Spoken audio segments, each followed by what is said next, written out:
Alain, propos d'un Normand. Si on disait tout ce que l'on pense, surtout, à tout moment, et comme l'expression arrive sur les lèvres, que de sottises et de regrets.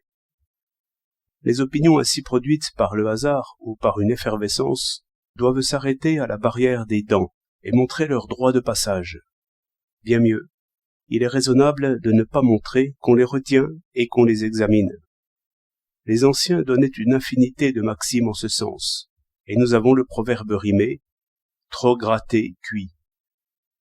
Mais, chose curieuse, la franchise n'en est pas moins comptée parmi les vertus, comme si c'était perfidie et méchanceté que de ne pas lancer au nez des gens ou de ne pas laisser voir sur sa figure toutes les opinions improvisées qui naissent dans la conversation ou dans la discussion.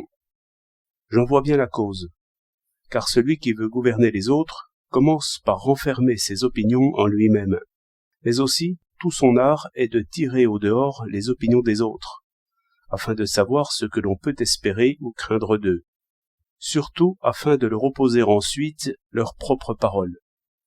Et ce n'est pas le seul cas où l'on remarque que les vertus exigées de l'esclave sont à l'avantage du maître.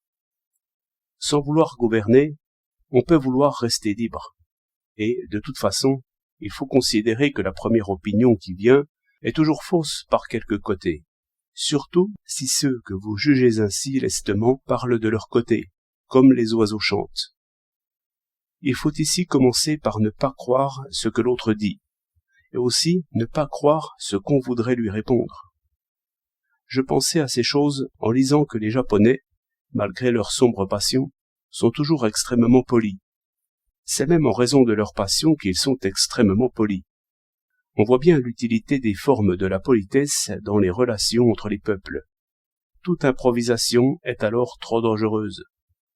Je me souviens que je voulus une fois faire entendre raison à un petit garçon fort difficile à qui on faisait de vifs reproches. Je lui dis pour commencer, « Quand tu auras des enfants, tu verras bien qu'on ne peut pas les laisser faire tout ce qu'ils veulent. Ils sont petits, ils sont plus exposés que d'autres. Ils ne savent pas grand-chose, et ils croient que tout ce qu'ils désirent est facile. C'était trop de choses pour sa petite tête. Aussi n'avais-je d'autre objet que de le calmer par le ton raisonnable de mon discours, et de faire naître une réflexion quelconque. Car la modération est contagieuse comme l'emportement.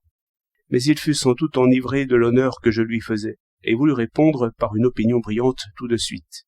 « Oh bien, dit-il, si j'avais des enfants, je les battrais. » D'où concert de violents reproches, et ma leçon était perdue. Je suis assuré que ce qu'il disait là, il ne le pensait pas. Il fallait examiner tranquillement cette opinion mal décrassée, et la nettoyer avec précaution, comme Socrate savait faire. Mais nous partons de cette idée funeste que les gens savent ce qu'ils vont dire avant de l'avoir dit, au lieu que c'est assez rare. 27 septembre 1912.